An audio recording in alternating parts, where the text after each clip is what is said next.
Welcome to Evergreen Speedway's Home Track Heroes on Seattle 11. Well, you see it in the title. You know what that means for this episode of Home Track Heroes here on Seattle 11. A big thank you to Angel of the Winds Casino Resort for presenting this program to you. It is Monster Trucks at the fair here on our show. Ben Iman, Caleb Hart, hanging out with you. We got this interesting, fun variety of stuff that's going to give you two whole different segments of Monster Trucks. We're going to give you some small car stuff. We're going to give you some bus racing. We're going to give you vintage modified somewhere in the course of this. Dwarf cars, mini bumped past, and of course, Monster Trucks. Ben, this is going to be a cool show. Yeah, we got a little bit of everything, whether you like circle track, whether you like the 8, or whether you like seeing little small cars get crushed by behemoth machines. We've got it for you tonight. That's right. It's a wide variety. It's like going to the buffet and getting a little bit of everything, right? You got your chicken, you got your pot stickers, you got some noodles going on there, maybe some sushi. That's what the race car adventure is going to be of Home Track Heroes tonight. And let's get started with the mini bump to pass. Now, we don't have them in any kind of order or any kind of lineup. As you can tell, it's relatively wet out at Evergreen Speedway here at the moment, but they're going to get after it with, I don't know, about 9-10 cars, and however many laps we decide is going to be right for them. What do you think? Yeah, that's right. We're going to see how long we hang on to most of them. Of course, how they drive is in the title, bump to pass. Once we get going, they'll have kind of one free lap to just kind of feel the course out, and then it's got to, you have to make contact to move your way forward. That's right. You don't have to crash them, but you just have to at least touch them to get on by. So in no particular order, Jacob Thornborough, the 07, Trent Gillespie, the 025, Matt Somerville, the 1M. Okay, I guess it's numerical order. The 8 is Jacob Funk. The 14, it's the shake and bake car with the driver unknown at this point. Blaine Muma is one of the 17s. Blake Williams is the other 17 in the all-17 run of Blakes or Blaines. You've got Ryan Williams, the 19. Hunter Jenkins is the 23R, and I believe that's the one with the wonderful Dylan Resch micro sprint toppling on it. It's the station wagon. Yep, that's that one. Got it. Scott Kiesling's the 24. We think Austin Young is the 88. Kyle Elliott, the 168. Devin Jenkins, the 195. And Diesel Snyder, the 717. Yeah, that sounds about right. It's going to be these drivers, these 14 drivers, turning laps, coming to green again. Well, one lap to kind of suss things out and feel the course. It's quite slippery. There's the green flag. And problems for the Sprinto Pinto immediately. I mean, it's not a Pinto per se. It's a station wagon. I guess Pintos and station wagons are, I don't know, they look similar-ish. As we'll go back to green action, and here we go. Okay, so they're coming around the back. They've got to make the flagpole in the back of the straightaway. So everybody's got to circle the crushed-y cars, or the cars that will be crushed at some point in time, and get around that. And then down through the big triangle. So it is, nice hit. That had to hurt the 19 of Ryan Williams, striking that poor as a Ute tire or something big. So we're kind of on a tri-oval is what we got going. Yeah, we're running kind of a different course here. Not the 3/8, not the 1/5. Something in between as cars are slipping and sliding everywhere. We're losing them everywhere. I think you can see some of the nicknames and some of the stuff we have for these cars up on the screen up there, and the score bug is, the 19's around, spun by the 17 of Blaine Muma.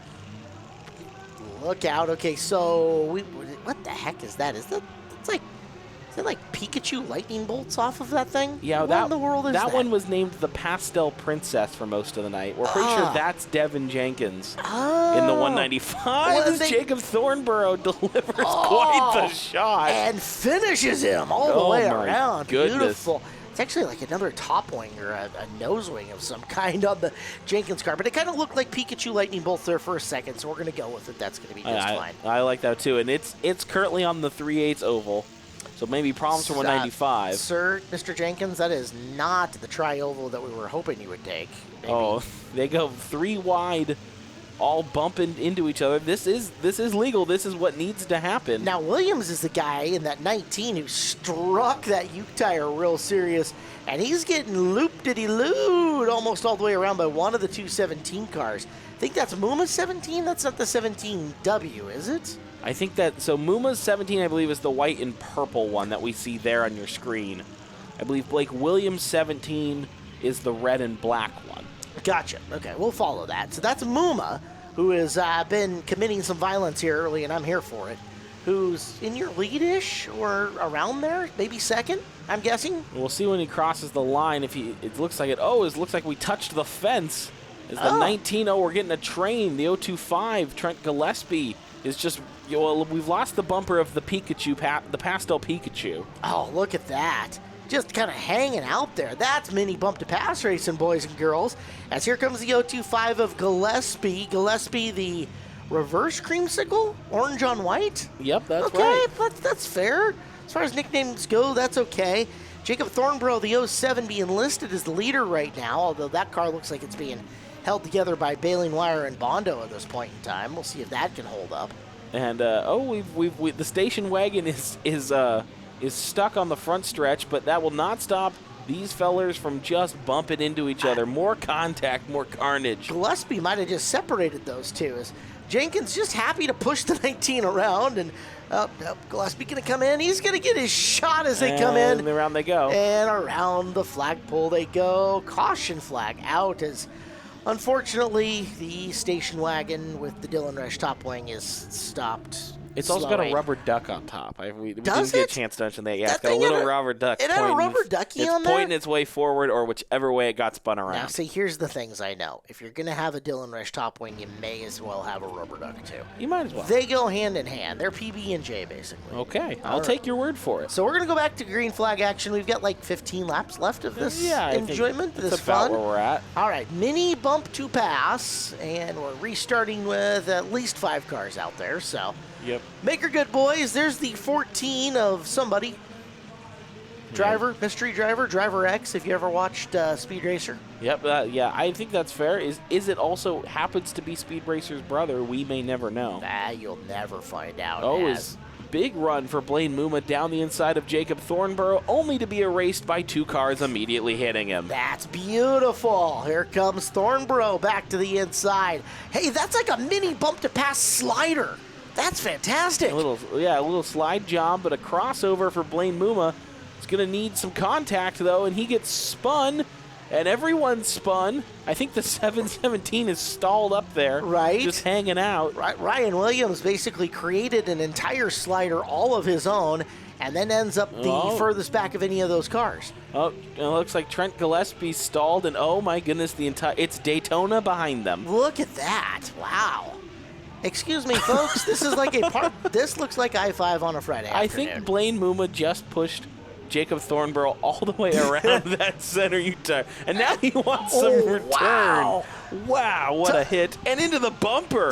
It's just a bumper cover. They're cheap at your local area, junkyard, parts store, wherever the front bumper covers are. Wherever they find these creatures of cars. That's right. Well, this isn't exactly a race car. It's just kind of a car that's getting raced. Well, for lack of a better term. That car with Mario on top of it is Matt Somerville. Is that the first time we've talked about that car? I think that's the first time. That's the Banana Peel Bandit. Ooh. Mario located on top of that car. Does he have actual real-life bananas? You know what? If you watch carefully, big shot to the 195. Oh, look out. Head on for inside wall.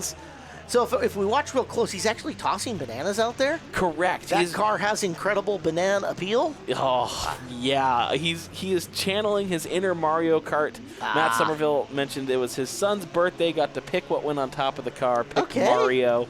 And it all made sense. You can watch out. That Mario may or may not return later. We shall see. I think, is that Scott Kiesling sitting there in the green car with no discernible fin on it? That just got turned all the way around. Oh, yeah, I think that happens to be. Look, get to see Trent Gillespie's rolling again. Oh, goodbye, Trent. All right, that was fun. In and around. Mystery Racer in the 14, kind of doing his thing and around the inside. And there's the 17W Blake. And Blake smells blood. Nice little punt there as he's coming into the thump. That was like some WWE style illegal tag team, essentially. This is looking like a legalized Bowman Gray, right? I think anytime we have the bump to pass cars, we should just make sure the track is wet, because I think it improves the product significantly. Well, we don't say the 4-letter R word, but we can say that it's been moisturizing outside or precipitating for quite a bit. Oh, dink. That counts. We're good. All right. I just like the fact that one of our stalled cars is making for an effectively wider flagpole in the middle of the Yeah, back everyone's straightaway. got around the 88. And now a couple more stalled cars are making for an obstacle course coming around that side of it. No, and there's poor Jacob Funk. Have to mention him. He's been sitting there pretty much since lap 2. The car has died on him. But, Captain Chaos has been Captain Tame. Around and just a little strike as Williams goes by, and now we're kicking up. Oh, and their car goes bye-bye. Oh, man. So this 17, that's Blaine Muma, and here we go. This is the Blake Williams-Blaine Muma battle we've been potentially discussing happening. I love the ticker. 17W, maybe a 77? No, it's clearly a 17 on top of the fin, right? Oh, and Blaine Muma spins him. Nice work, Muma. Yeah, great move there. Oh, and the 19's rolling again. They've made the repairs to it. He's got to come out. He's got 9 laps of mini bump to pass dominance to execute here. Yeah, this is getting intense. Right now it lists the 24 as the reverse creamsicle. I believe the reverse creamsicle is actually the 025. Okay. Well, all right. It could be both. Why not? Yeah, why not? Maybe it's. But the 24 Kiesling's running third. We just haven't seen him in a bit, right? Because this has been the Muma show for a couple of laps. Yeah, I think if we check, currently the only 2 cars running on a supposed lead lap are Blake Williams and Blaine Muma. If you're not paying attention to the ticker, you really need to. Because now all of a sudden the 025 is SpongeBob McRacy Pants? Yeah, that was a nickname suggested to us by our friends at Chip Happens on social media, and we took it and run with it. And so, yeah, good job, Trent Gillespie, SpongeBob McRacy Pants, coming in third at the moment. If there is indeed a third car still on the move, somewhere out there. We know it at least crossed the scoring loop more recently than the reverse creamsicle. Somebody's moving in the back. I think that might be Somerville. Hey, there we go. Okay, so I see Gillespie up and going. We're good there. Big pileup for the leaders. This is your top 3 all piled together. Just sitting there stagnant for a second? Okay. Blaine Muma's rolling, all right. I see opportunity for the rest of the field to make some progress here. Yeah, we're going to have to see if, who could capitalize on this. Rest of the field. There's the 19, or excuse me, the 14. Mystery 14 driver. And I know and there's the 19, good contact. All right. So Matt Somerville, that car we're pretty sure drove here.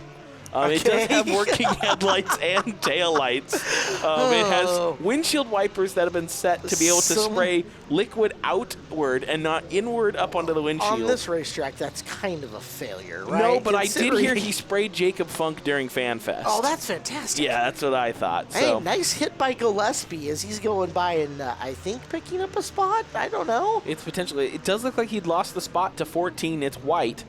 So Blaine Muma's currently still your leader, and I think he might have just put Blake Williams down a lap. This might be just Muma slowly trugging the car along to home. You think he has lapped the field at least once by now? It's got to be close, right? Yeah, you can see the taillights on the back of Somerville's car. Oh, that's all right. Seatbelt check on the Somerville car to make sure he's still going.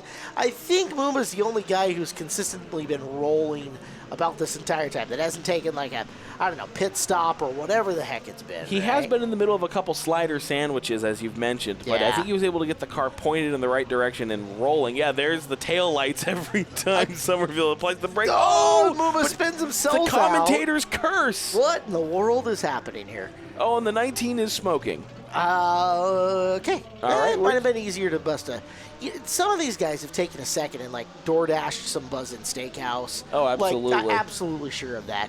We should mention our segment brought to you by Gene Johnson Plumbing, Heating, Cooling, and Electrical. Big thank you to Gene Johnson been helping out here on Home Track Heroes all year long as Muma is down to just 3 more circuits around, provided he can keep his own self from spinning out. No, Look out! I don't know if you saw, but just out of the corner, that straightaway shot, we started to see the 17W emerge. Blake Williams might be putting in a hard charge to close this.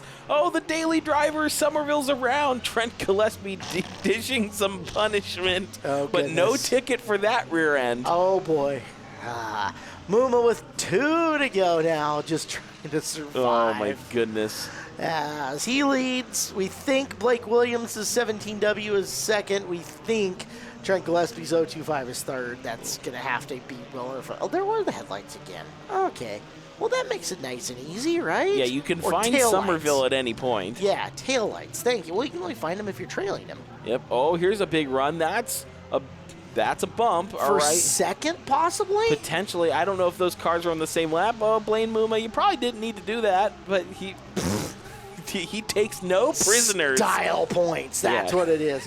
One to go as Muma crosses at about 16 miles an hour before he goes into the corner. Goodness. Looks out of his front windshield, says, okay, this is clean enough. We got this. Did we take the quarter midget drivers from across the street and put them in full-sized cars? What we should have done is taken this to Angel of the Winds Casino Resort and done some betting on it. Oh, as my Gillespie's goodness, going to can come we? give him the smash-a-rooney Oh, my here goodness. at the back. That- But I don't think that's Oh, a lead no, lap pass. Gillespie! Oh, careful, Trent. Careful, buddy. One more strike. You got this. I don't think this means Gillespie wins, though. I don't think so. I think it's Blaine Muma. Okay, so we're going to let scoring figure this whole thing out, and we're actually going to have a podium coming up, the Angel of the Winds Casino Resort podium, as we're taking a look. Blake Williams is coming around to try and take second, third, something like that. Either way, he's around in the races now over all the running cars that take the checkered flag. We'll take a commercial break, figure it out. We'll go to the podium, and we'll be back with more from the Monster Truck Show here on Home Track Heroes in Seattle 11. All right, Blake, I'm an announcer. It's my job to articulate what just happened. I don't know how to do it. What do you got? Slippery. Slippery. It was pretty chaotic out there. I saw the captain of chaos spun. Everyone's just flying around in front of you. Who was the hardest driver to get by? That 025. He kept hawking me down. It was certainly a great one to watch from up in the stands. Who helped you get that car out here tonight? Reliable concrete pumping, my girlfriend, my family, and Williams Motorsports. The 17W, we know the name, Blake Williams. I've seen you in Hornet competition, seen you in Stinger competition. You've taken a mini stock out a couple times. You're another one of our very well-rounded drivers. What is it like on a slick night like tonight to take out the mini bump to pass car? Well, the mini bump to pass is a lot different than regular racing. I can't even finish a race in my mini stock, so I figured I'd build a bump to pass. Looked like you were having fun out there in the 025. The reverse creamsicle car seemed to be a fan favorite. Making your way through the field, making those hits. What was it like from your perspective? It was a lot different actually hitting cars, but on the back stretch, I lost the starter, and thank God someone hit me. I bump started it and kept on racing. That explains why we saw you stop there and get refired. Who helped you get this car out here tonight? Family, friends, Walt's Demo and Excavating, Purcell Tire, and just mainly family. The 025, the reverse creamsicle, Trent Gillespie. All right, Blaine, that was a chaotic event. You're making your way through the field, fighting tooth and nail with everyone, every which way. You made it to the lead. Did you know you were in the lead out of curiosity? No, because usually I am lap traffic and in back of the pack, so I just kept on pushing and ran it till I guess the race was finished. It's got to be pretty cool then to go from that position of being lap traffic to here in the front and now a race winner. Yes, sir. I know that 17 has been out here many a time, put on a great show. Who's the hardest driver to race with? That's a hard one. Usually I battled tooth and nail with Jacob Thornborough and just the rest of the mini bump to pass crew, and it's all fun and games. And that's the way it works out. Who helped you get that car out here tonight? Obviously, all my family, Cure San Filippo Foundation, and my lovely wife that is actually letting me race on her birthday. Driver of the number 17, Blaine Muma, winner of your mini bump to pass. Well, quite the adventure there in the mini bump to pass division here at Evergreen Speedway. Monster Truck Weekend, and we have got more from the small cars coming up to you. Let's go to the 1/5 mile around the inside. The Youth Hornets on track. Nelson Motorsports Youth Hornets. I'm Caleb Hart. He's Ben Iman. And Ben, what are we looking at for a starting lineup here? Well, we're taking a look at the front row. First, we'll see the 31 of Lila Mashburns out of Marysville, and sponsored by General Car Wash. Starting alongside the 32 of Sawyer Holden out of Snohomish, sponsored by Weather Right Roofing. Row number 2, Clint McCowan, Snohomish-based driver, complete auto repair service in the 29. Next to him, Bryson Wingfield's 65, Adam Monroe, sponsored by Papa Tony Hill. In row 3, the 46, Calvin Dillaverne, starts alongside the 67X of Kylie Surian out of Snohomish, sponsored by James Peak Honest Transmission. 4th row is the 35J of Hawk Jenkins, Adam Altby, sponsored by Rush Printing. Outside of him, the 11 is Keegan Mooney out of Bellevue, sponsored by Cars, your custom auto repair specialist. The 4-car, Taylor Thompson's out of Snohomish, sponsored by Weather Right Roofing. Starting alongside the 23 of Alexis Tubbs out of Monroe, sponsored by DL Enterprises. And then Tanner Bjornson all by himself in the back row. The General Lee looking 01 out of Arlington. It's the Misfit Motorsports car. 11 cars on track for this Nelson Motorsports Youth Hornet A main event here on Home Track Heroes, brought to you by Gene Johnson Plumbing, Heating, Cooling, and Electrical. Off and running with Mashburn and Holden on the front row. Green is out. Yeah, Sawyer Holden immediately fanned out. I think just trying to find some more traction into this left-hander. Again, the Nelson Motorsports Youth Hornets also running a tri-oval course. A little different. Yeah, a little different for them as they have to go up and around. Mashburn in the wrong end of that as she'll point backwards. Now, as opposed to the mini bump to pass, we are probably going to be a little more apt to yellow flags in this, as frankly, we can't have all the chaos. These cars are not supposed to be beating and banging on each other. And we'll take a look at the slow motion version of this in just a second. Here it is in real speed, how it all went down. And then let's slow it way down to watch Mashburn around on the nose of Wingfield, I believe. Yeah, it looks like that was just kind of a simple little one car bumped the other car into the other car. And unfortunately for Mashburn, ended up being on the worst of it. Mooney also got spun around there. Take a look. Yeah, you can see it on the Mooney car. The wheels fully locked up, just hammering those brakes down to try to keep the car from going further around. So we'll have to re-rack them, restack them. We've got 20 laps around the tri-oval. And again, the tri-oval a little bit different from them. They're used to just circling the 5th mile. Now it's going to extend it out on that big leg on back straightaway. Extend it out. I did hear from our officials here at the track, just a clean restart. We didn't quite get back to that first lap completed. So Alexis Tubbs is around. Look out, Alexis, former feature winner with us, having to gather her back up and now pedal from behind a little ways. Mashburn going to lead here on lap number 1. Bryson Wingfield, it's like he thinks he's got snow tires on that thing as he rolls it off the corner and tries to bring her down the front straightaway. Yeah, just absolutely sending the 65 into the turns. 67, Kylie Surian's trying to make the high line work, something that we've seen these drivers try out. How much can they make this higher line work in some of the 3/8 oval classes? It hasn't worked as well, but in a shorter course like this tri-oval, may have some success. Wow, they're just fighting their way forward as Surian now kind of stuck in the middle between two other drivers, the 35 of Jenkins and I think McCowan's 29 in there. As Surian with the light up underneath the car, trying to hold spot. Here comes Bjornson, who's done a good job working his way forward on the inside line. Yeah, just following the 35 of Hawk Jenkins through traffic. Looks like Wingfield's trying to make the move on Mashburn for the lead. Gets the inside. Maybe used a little bumper to create that room, but they'll come side by side later on the brakes and into the lead, Bryson Wingfield. Nice move by Wingfield. Here we are 4 laps into it. 16 to go. From the inside, Surian taking a look to Jenkins. Jenkins gets the door closed. Bjornson, this has been his calling card, is that he has made that 0-1 work in the outside groove, no matter which track we're on. Look at the momentum he carries. He's going to go 4-2 in one set of corners, and now Bjornson in chase mode as he rolls into position 2. Yeah, Tanner Bjornson, again, that's so much speed in that 0-1, has been able to work that high line. Hawk Jenkins doing a good job defending, but now gets pushed up the track a little bit, but does emerge in 3rd. So Wingfield, Bjornson, Jenkins, 1, 2, 3. Maybe some issues for Lila Mashburn, falling off the pace a little bit, got pushed out towards the high line, and about 4 or 5 cars have gone around her. Strung up high, unable to get back down low, you're right, and losing spots as Tubbs has recovered nicely. Lex Tubbs in the pink 23, trying to make moves on Surian in the 67. That's 4th and 5th that you see in your screen. Oh, that's not going to work. No, and we've got cars together coming off the corner. They'll both stay under power and go in the right direction, though.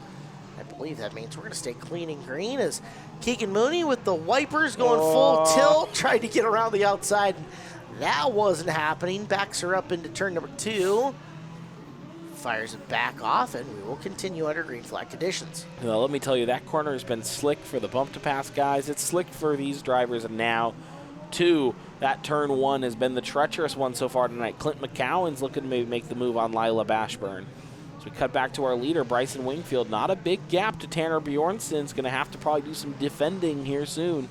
Bjornson racing a little more conservatively given the wet circumstances that they're driving in. Also a little darker than what we're used to having the Youth Hornets out there, as they almost always are first up with the card and racing during the very bright daytime hours. So. Yeah, I think this is maybe the first time we've had the Youth Hornets out under the lights, and so a different experience. And when you put the water on the track, the reflections, the shining it can really mess you up out there. It's making things a little harder for me, even just watching here from our broadcast location, as my eyes aren't all that great. You get the glare coming on, and, lenses, that'll happen. Wingfield working his way into traffic now with 9 to go. See how he picks through this. The Nelson Motorsports Youth Hornets. Nelson Motorsports in Snohomish, offering a full-service sales and repair shop. Great prices on ATVs, quads, karts, and bikes. Make Nelson Motorsports your one-stop center for motorized vehicles for fun. Looks like trying to put a couple cars down a lap. That would be Sawyer Holden and Keegan Mooney. Surprisingly, that 11 has had speed this year, but a spin for Mooney might have caused him to be in this position, as Bjornson's going to try to make that signature highline work on Wingfield, looking for any way past the 65. You saw him push with his nose a little bit, looking for opportunity, and now Keegan Mooney might be getting used as a basketball-style pick. Coming into the tri-oval portion, Bjornson goes way, way wide, and he is going to swing by both of them.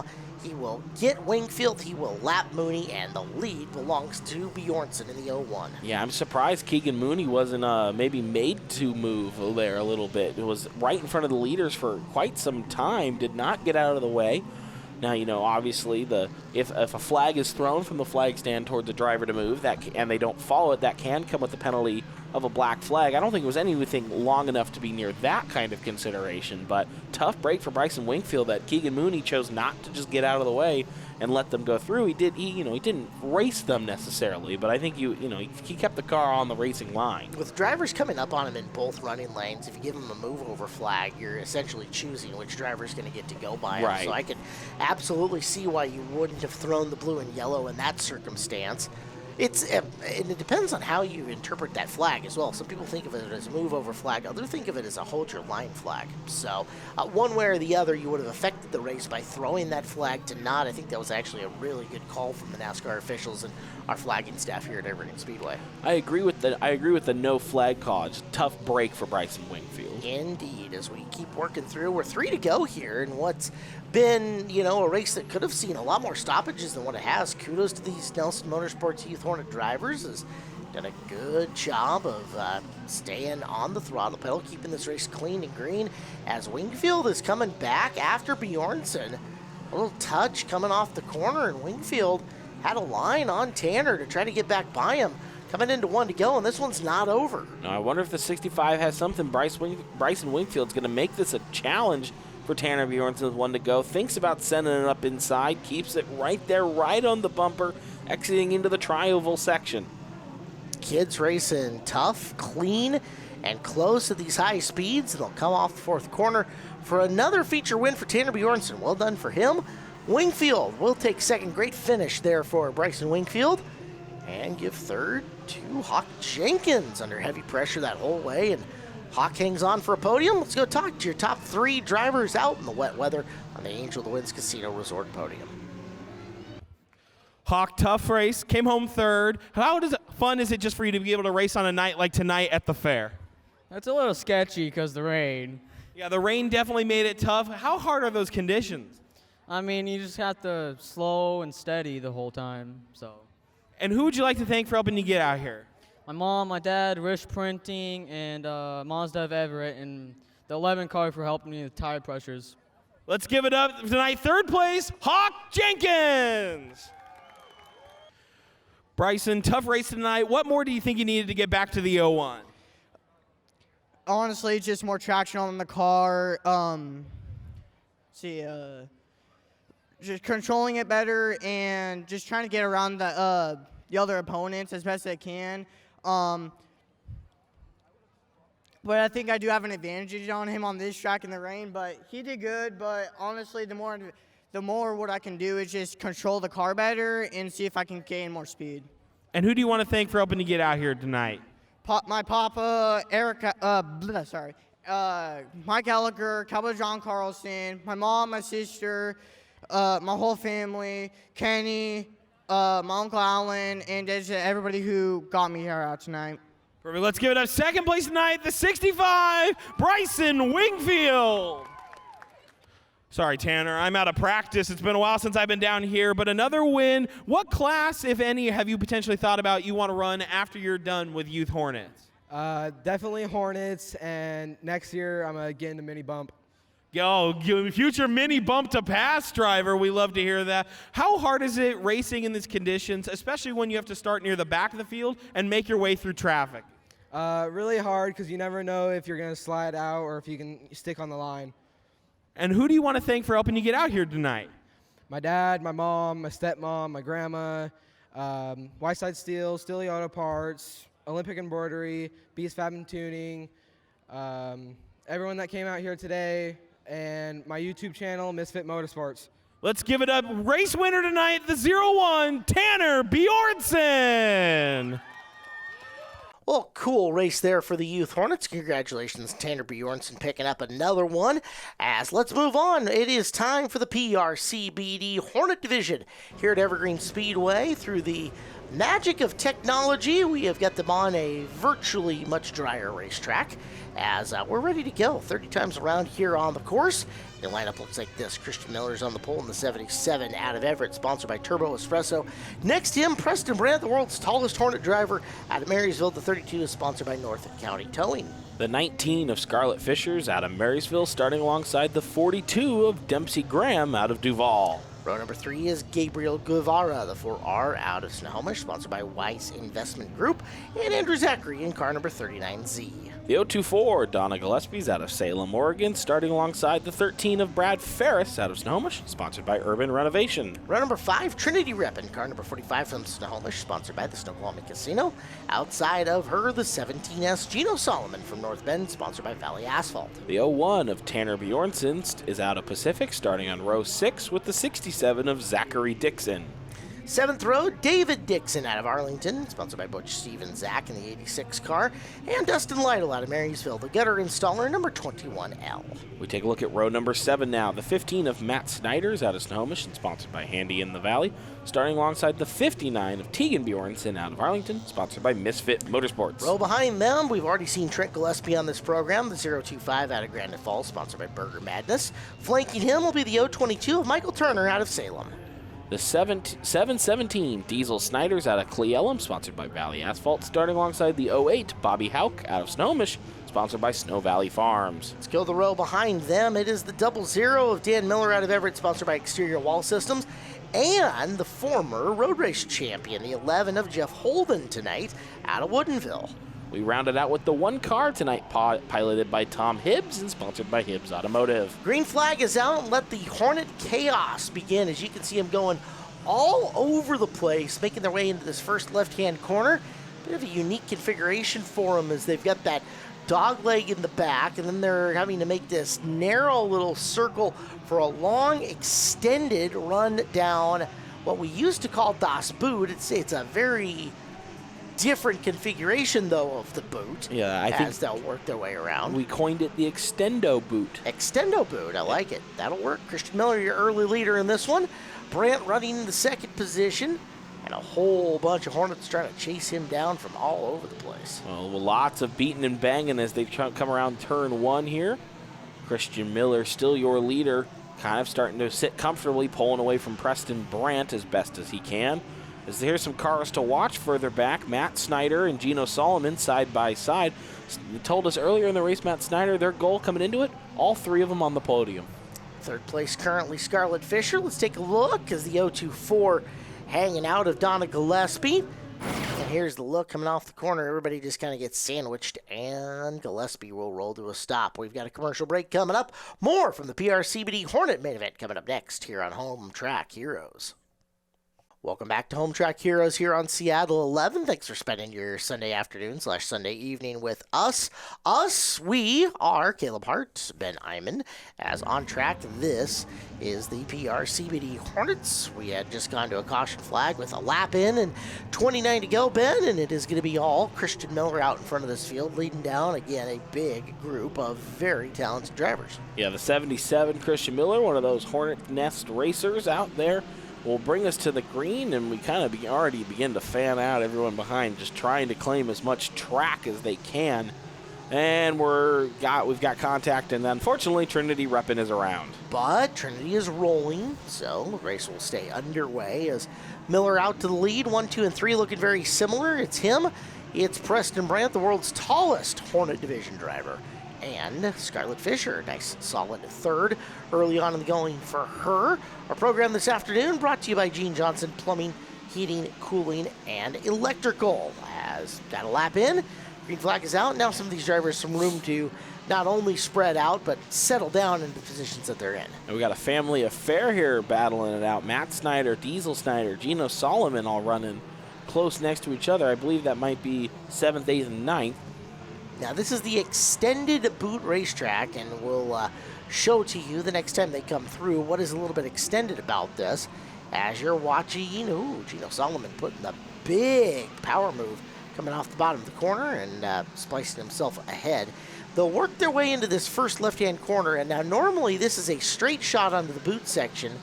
The difference here is today they go extended around that kind of tri-oval piece in the middle of the back straightaway, and then we have kicked out the entrance to make a longer top of the boot before the left-hand turn into turn 3 and 4. It's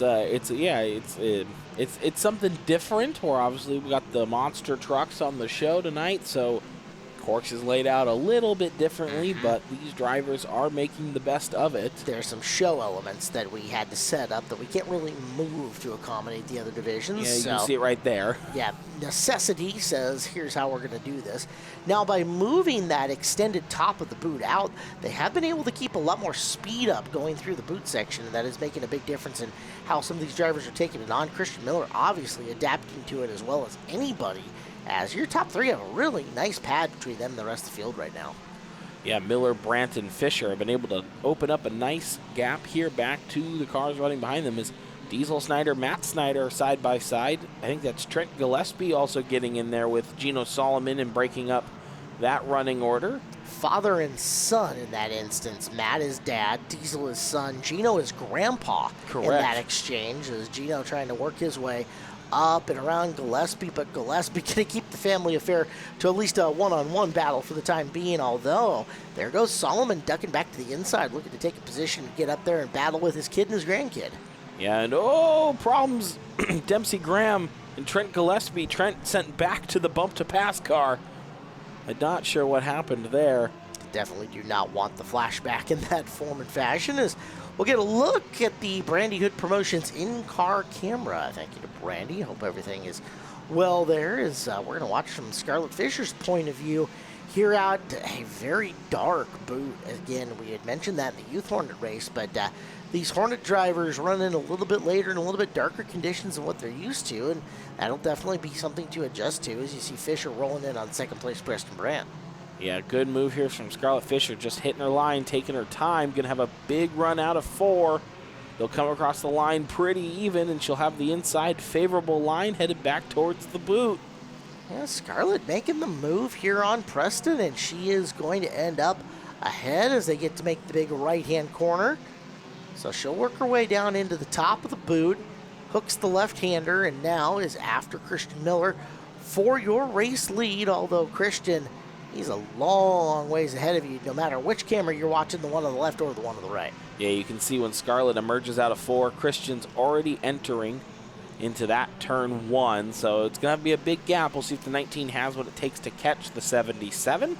But right now, Scarlett Fisher a comfortable second place. It looks like Matt Snyder making the move. Brad Ferris up into 4th. Snyder following through. Maybe some problems for the 4. Gino Solomon's hot on the bumper. Michael Turner is emerging in the battle in the 022. First time we've said his name tonight. Turner's been solid all year long. Seems like he has those nights here or there where he ends up with a really good finish, and he's trying to follow Gino along. Gino very good at the boot. We've seen him run quick on this racetrack, albeit in adverse weather conditions. As those drivers work in, we'll go single frame a picture here for a minute as we tell you that Angel of the Winds Casino Resort now has sports betting. Think you can pick a winner? Prove it at Angel of the Winds Casino Resort, the only home for sports betting north of Seattle, exit 210 off of I-5 in Arlington. That's 210 off I-5 in Arlington for Angel of the Winds Casino Resort. Love a good visit to Angel of the Winds. That's what happens when I make the script too small, is I can't read the little itty-bitty number. Yeah, we should work on that with you. That's okay. I'll just get better glasses one of these days. One day. They'll work their way around the tri-oval portion and hook their way onto the boot and make the big left-hand corner once again. Ooh. As you watch Snyder in the 15 working on the back of the 13 car, trying to work his way forward. The 13 piloted by none other than Brad Ferris out of Snohomish. Trying to get by him, one of the slower traffic cars in the field. You know, we've talked about Diesel Snyder, no fear in that 717, is not afraid to send that car deep into corners, and that was what we saw here. Caught a little bit of, I think, that inside curbing. He's getting real close to that tire stack, and that sent him up the track. You can see kind of just a little bit close there. He's losing a little speed in the corner, but then he is slingshotting out of these turns and making big runs down the line. Yeah, you kind of have two ways to attack it, right? You can take a smoother line through it that lets you keep your speed up a little bit further, but it's a longer route around, or you can sharpen the corner, have a shorter path through the turn, and have to get onto the accelerator a little bit quicker.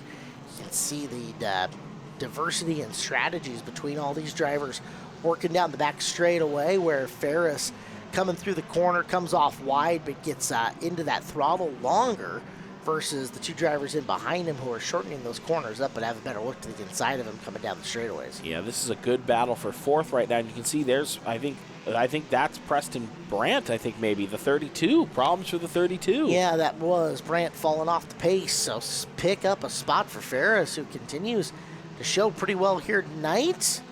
Up in front of him, bringing the Snyders in with him. Matt and Diesel, the 15 and the 717. Brandt was third, and now, this time by, we're going to pick up a new third-place car. That's Brett Ferris in the 13. Oh, Matt Snyder slide job, sending in, but open the door, crossover from Brad Ferris.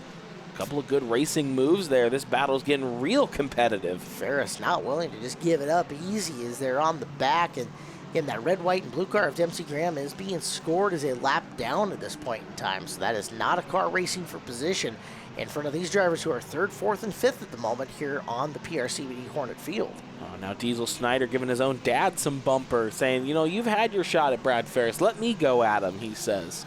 Takes a wide entry into the corner. Does Diesel see if he can come after him here at the tri-oval portion. Tries to loop his way around, thinks the better of it as they all pull in. They'll follow Ferris on the left-hand corner into turns 3 and 4 from our 3/8 mile. Down to 13 to go. This has been nothing but good news for Christian Miller and Scarlett Fisher, as the two of them can just get away from everybody else while third on back are battling. And that looked to be a move over flag, or at least a mechanical black flag being given to one of our drivers further back in the field. Let's take a look up front and see what's happening. And that is your race leader, the 77, Christian Miller. Yeah, checked out. Autopilot on. See you later, says Christian Miller. He is running away as we're looking still. This, the battle for third. Two Snyders trying to run down Brad Ferris.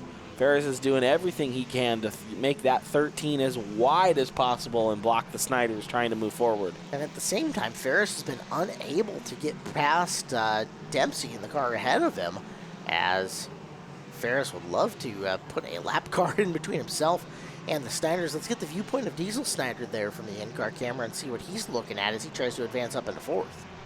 Yeah, Diesel Snyder's trying to find a way around Matt. He's had a couple good runs, not afraid to use some bumper, but like you said, yeah, Dempsey Graham's been holding up this whole group of cars. It's like they just can't seem to get their way around the 42.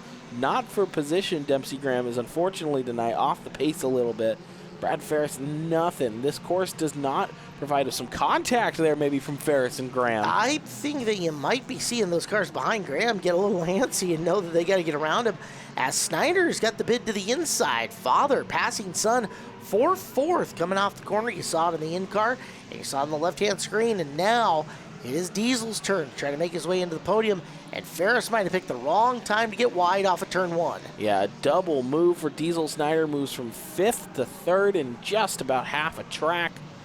And now we'll come around. Now he's got to deal with Dempsey Graham, and that'll put him under fire, I think, from Ferris and Matt Snyder as well. Both of them will be waiting to see if Snyder can make his way around, or if he makes a mistake himself. Now, at the same time, might be that Graham sped up a little bit. Is look at that distance between himself and Snyder as they get in through the corner. Graham going to try to keep them all off, and here comes Snyder making that up as they roll their way in through the turns.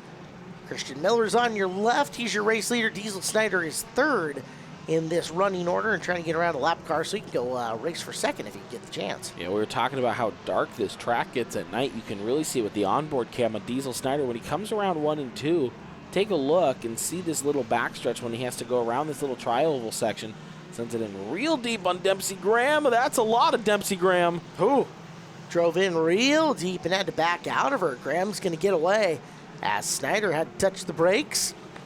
Laps getting awfully short here. 7 to go for Miller, your race leader on the left, as we watch Snyder running in third in the right-hand portion of your screen, trying to get by a lap car and Dempsey Graham that has just not ceded the position in a very long time. Yeah, no, Dempsey Graham has just not moved over. He's not quite under the battle here, as Brad Ferris and Matt Snyder are going to use this to their advantage to try to close up to Diesel Snyder. Diesel Snyder's not in the comfort and safety of having a car in between him or anything himself. Looks like Michael Turner's also in the middle of this. That's also a lap car, so now Dempsey Graham might be battling for position himself. How will that shake this up? Interesting to find out, is it's not like Graham's been running dirty or super defensive here at this point. He's just got stuck in this position to run his own race, and if he can pick up another car here at the lap in the back of the field, he's going to give her a shot. Ferris and in behind him, Matt Snyder are closing on Diesel, who had gotten away for a little bit. Well, watch Ferris and, Matt love tap from the front bumper there on Ferris, but they'll all drive away with 5 to go here. As laps get very, very short around Evergreen Speedway. That's not Gino Solomon behind Matt Snyder. That's Dustin Lytle. Dustin Lytle's come out of nowhere and emerged in this battle. I think that's for position, but I'm not sure to say. Yeah, I think that's your 6th place car who's trying to loop his way up and around Matt right now. Denied going into the tri-oval portion, but coming back after him in the boot. And Gino Solomon still there to pressure Lytle as well. Yeah, Dustin Lytle with 4 to go, just moving that car forward. Same thing, I guess you can also say for the 1 car tonight of Tom Hibbs, started at the back all the way up to 11th. Nice run by Hibbs as you've got one behind Snyder, making his way in down low. Didn't see who ended up getting the better of that battle. It might have been Solomon, moving himself back up into 6th. So Gino Solomon trying to make the late play to get a little bit higher up. But right now it's Ferris sitting in 4th and just stonewalling him. He's Gandalf in Lord of the Rings, you shall not pass. Yeah. As they make their way coming through 3 and 4 once again with just 3 laps left to go. Yeah, everyone's starting to get up into that battle. And there must be some major problems there for the 32 of Preston Brandt. At one point was running 3rd, now a lap down to Christian Miller. Here's what we know. Miller's having no problems. None. As, everything behind him, ahead of him, looking super easy. Don't even see Scarlett Fisher in the screen, and I don't know that you saw Fisher in the screen with 3rd place cars on back. That's how solid Scarlett has been this race. Finally getting a look at her car amongst that traffic jam of ones behind him. But the white 77 in good shape right now as, Diesel Snyder. Things getting physical. Here's Grandpa. 3 wide. Ferris ends up stonewalling them both. Wow. As we come to the white flag. Wow, this is a big battle. This is for 4th on back. Frustrations may be flying as these cars have been behind each other all night long.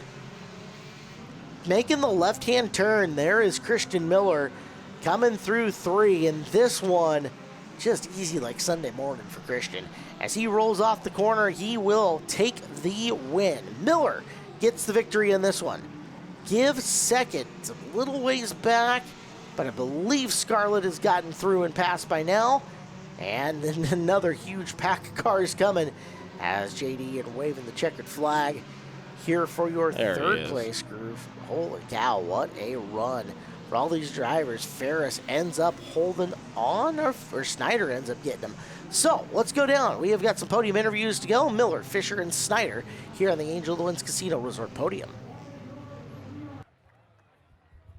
Diesel, it was quite a competitive battle out there. What did you need to finally get around the final car and get up to third?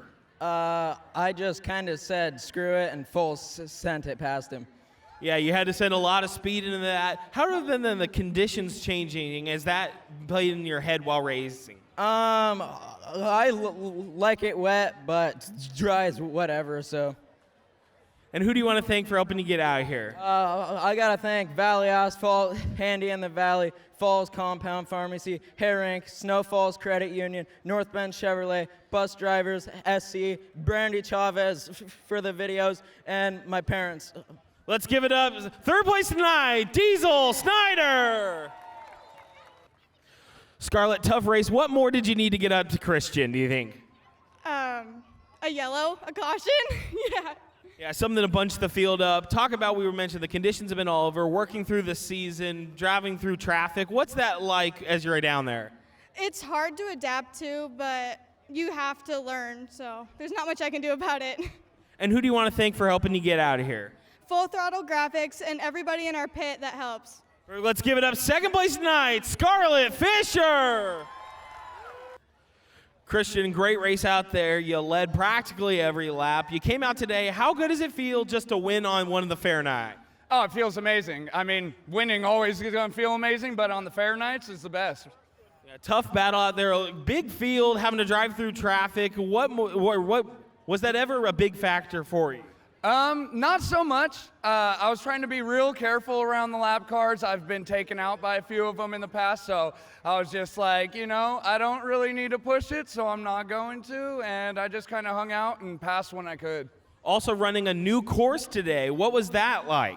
It was okay. Once it dried out, it was a little bit better. I was not very good through that really tight right-hander, but we were able to make it work with some tire pressure adjustments. Got to thank Damon Claiborne for, he's over in State Line, but you know, he called me last minute and gave me some tire pressure numbers, and it seemed to work. And who else do you want to thank for helping you get out? I got to thank a lot of people. I got to thank B&R Drywall, Bob and Ruby. Let's see, I got a cheat sheet because I got so many. Exterior Wall Systems, Turbo Espresso, Rick's Mobile AC, Gardner Properties, Blackwood Homes, Fast Eddie's Tire Pros, Whiskey Years Over, Dodson Motorsports, Brandy Hood Promotions, Performance Machine, my team Hornets Nest Racing. I love them. They're the best guys in the pit, best guys and gals in the pit. And also I gotta thank the Shoe Car family, Kenny Shoe Car, for helping me out all these years, getting me out here every weekend. Let's give it up. Race winner tonight, the 77, Christian Miller. Well, it is our first of two segments coming up with the monster trucks here at Evergreen Speedway. This is Home Track Heroes on Seattle 11. Ben Iman, Caleb Hart, noted monster truck enthusiasts, ready to go. Segment number one, this is Monster Truck Racing Rockstar with Bill Payne, that's the pink and yellow truck, and the Napa Auto Care truck of Ron Elliott. As we are up and rolling, and Napa truck got a little air to get us started off with. As here comes Rockstar up and around the top. Oh, problems for the Napa Auto Care. He's trying to flex his Napa know-how, but I think that's the wrong pile of cars. Well, you know what? At least we know that it's got reverse on it. Bill Payne, hashtag sending it, following right in behind Elliott, and Payne is going to win. It's the first one to hit 3 jumps in the circle that gets the job done. So Bill is one of the better of the monster truck racers, and that's one of the better monster truck racing trucks. All right, round number 2. This is Identity Theft with Marvin Anderson and Hillbilly with Tim Manchester as they're ready to go. Yeah, they launch Hillbilly quickly to that first stack of crush cars. Now they're going to whip around the poles. Identity theft. You know, Caleb, I've sworn I've seen that truck somewhere. Well, this truck has been around for years. I know that. Just I'm familiar with it in a little bit of a different circumstance. First time I've seen Hillbilly, and this is a nice even matchup as they make their final left-hand corners, and Hillbilly lost a little bit of steam. Apparently, his Hillbilly ingenuity ran out, and we're going to have to give the W tough break for Tim Manchester, but Identity Theft will move on. All right, this is round 3. Ladies and gentlemen, Maniac is driven by Steve Stelz, and on the bottom it is Rockstar with Bill Payne. And the countdown, and we're off. Off and running goes Payne, as he's got the big smoke show coming on the left. Look at the smoke coming off the left rear. Maniac driving to the right-hand side of the cabin. That's how maniacal he truly is. Gets up and down. Around the final corner, Bill is putting down the smoke, hits the stack, and Maniac is going to have to go back into obscurity for however long Maniac will be into obscurity for. So we're done with that round. As we get into another round, and I believe this might be your finals. Here comes Marvin Anderson in Identity Theft. Swear you've seen that truck before. Oh no, Napa's going to get a second shot of this. So Ron Elliott looking for, I don't know, a little bit of, redemption is what they're after. Yeah, definitely after some redemption here. Good, gets on the gas. We'll see Identity Theft whips around this turn. We'll see maybe who's got the break. This is the Chicago style. Is slow to get over those crushed cars. Not quite sure. Oh, wow. Well, we've lost the GoPro angle. No, keep that GoPro angle. That was cool. Great angle. We'll see.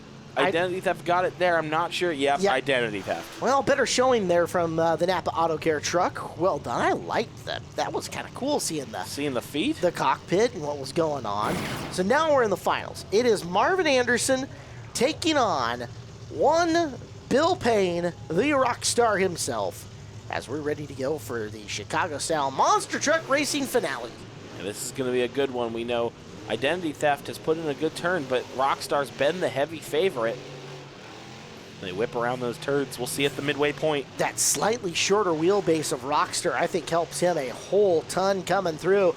Look at the speed. Look at the momentum. Hit the final jump and call it a W for Rockstar, who almost gets her on her side. ID Theft gets a little bit of big air at the end, but this one going to belong to Bill Payne and Rockstar, your winner in the Chicago-style racing. Cool. Yeah, good job. Bill Payne came out and really stuck it to the competition, and he gets another win for Rockstar. Nice field of monster trucks. Some of the drivers coming out of left field as we are ready. It is Dwarf car time. The AMCA Bandit Dwarfs are going to go around the 3/8 mile track with cameo appearance by one of our legend drivers. Is on the pole of this one, it's the 76 of Josh Vlock. Next to him, it's the 96B of Ryan Bishop. The 42W Jay Elliott will start alongside the 040 of Bryson Smith. That third row is a good one. Anthony Pope in the 54O. I know he is a feature winner from the past, as well as Cameron Stark. Stark, the 14W, starts outside row number 3. The 33R of David McClotry will start alongside the 1W of Daryl Knutson and round out our field. 8 cars going around here for the AMCA Bandit Dwarfs. AMCA, American-Canadian. This series runs all the way down into Oregon. They go over the Canadian border. They also run both pavement and dirt. So these guys get a variety of everything that you'll see out there. And that third row has won on basically every paved surface you can think of and every dirt surface you can think of between Pope and Stark. Those guys are dynamite competitors. Let's watch and see how quickly those two will start working their way to the front. Yeah, it's set to be a good race. They'll come around here, and the Dwarf cars see turn 4, the white line, and the green flag, and they're all off behind the legend of Josh Vlock. All right, let's see what legend Vlock can do as he jumps out to an early lead. Now, the Dwarves, compared to the legend, have a little more horsepower. Not a ton more, but a little. They've also on a different tire that might help them get an advantage over Vlock here. And I think they're just a hair heavier, but we'll see it play out over the course of the race. Vlock leads early. That is Pope working up the inside, the 54O. Going for second at the moment, turning him away is the 42 of Elliott. You know, we saw Josh Vlock got away early and got away clean, and see if he can just play defense for a long period of time. If not, wow, the 14W Cameron Stark. Whoa, contact with Vlock. Nearly got around. That's going to open the door for Pope to slide on through, and Stark will settle in now, but poor Josh Vlock is going to end up the worst of all that. Well, that stinks for Vlock, as now he's going to be on the backside trying to catch up. As out in front, Pope leads, and that is Stark. So that third row has already made their way through, with Knutson trying to get involved. Is that Knutson? No, that's Bryson Smith. That's Bryson Smith. Good look for him in the 040. As our program today brought to you by Gene Johnson, plumbing, heating, cooling, and electrical. Here in the Dwarfs, this is going to go quick. We're already almost down to 15 laps to go, and there goes Stark trying to stretch this advantage. Now, I don't know if you're seeing what I'm seeing, Caleb, but is Bryson Smith's tire getting up off the ground every time he drifts the car? Oh, for these yeah. turns? Hike that left front, baby. Bryson Wow. Smith looking good. Oh, yeah. Who needs a right rear tire anyways? That thing is going to be rubberless by the time this feature is over if he keeps that up. But he is just sending the car in deep. Look at this, taking it almost like a dirt track, it almost seems like. Well, and you wonder if he's got like a dirt track style setup in it where you lean heavy on the right rear, which are the drive tires on these cars. And you can do that because the dirt doesn't hold you. You'll naturally drift the corners a little bit more. Here in the pavement, can you imagine getting all the way over with all that speed and it sticks? Holy cow. Good race for second right now between Pope and Smith. Crack open a Busch beer and enjoy this one with us. Busch beer, the official beer of NASCAR and Evergreen Speedway. Busch beer, the sound of refreshment. Crisp and cold as a mountain stream. Keep your fridge happy by stocking it with Busch and Busch Light. Busch. Wow, I'm just amazed by Bryson Smith's commitment to this drift line. And it may not even be a commitment to the drift line. This might be the only way the car's handling at the moment. Yeah, you know, that's also true. Maybe he's just trying to fight through something. I don't know, but it is working out. He's sitting nice and pretty in third. Cam Stark. Wow, look at that gap, though. Yeah. Anthony Pope and then Bryson Smith. Yeah, sayonara to Cam Stark, who's opened up a huge lead in this one as he rockets down the back straightaway, coming to 10 to go. The race behind him awfully intriguing with Pope and Smith getting after it. Further back, yeah, he keeps working that thing. Well, that car's starting to get looser and looser, and I'm maybe not nearly as responsive as, oh my goodness. You say looser and looser, but you know, looking at this from the background that I come from, that thing's hauling, and he is closing on him. Again, who needs that tire if you end up in victory lane? The winnings pay for a new tire all on its own. He's going to put the big move down on the bottom on Pope, and we're going to need a caution flag. Yellow out on the racetrack. That is McClotry. Yeah. That is the Great Northwest legend Jay Barnes' son-in-law out there, the brother-in-law to one Jamie Barnes from the Dirt World. Is get a look at it, and David up front end unhooks on him, and he's going to go hang out in the green grass at the bottom of turn number 2. You know, we get the onboard with Cameron Stark. You can see it out there in the distance. Oh, yeah, just a little bit too loose, and he's into some grass. Yeah, and after the precipitation that we had seen come down, a little bit of a puddle down there for him. Yeah. So it's okay. His wife has horses. He's used to clean the mud off of things, so that should be just fine for David as we're going to be ready to get back up and go. 2 by 2 they look with 9 left. Cameron Stark out front. Delaware style. Love it. My favorite. Cameron Stark will get the lead. Now, this is going to be a good chance for Anthony Pope to try to catch him. That was a big gap erased, and Pope is going to get right to his back and waste no time. And Bryson Smith is going to send the car in deep again, try to drift around this turn. Josh Vlock is running fourth, I think, off this restart in that legend. Just trying to do his best to hang on with these cars. Hey, it's seat time for him as, yep, Smith's going to back up. Oh, no, you got cars around. Knutson's around. We got others around over there as well. Is caution flag going to come out? We'll get them stacked up once again with a chance to come back out on the racetrack. We'll have to take a look here. Let's see what we got on board the 96B of Ryan Bishop.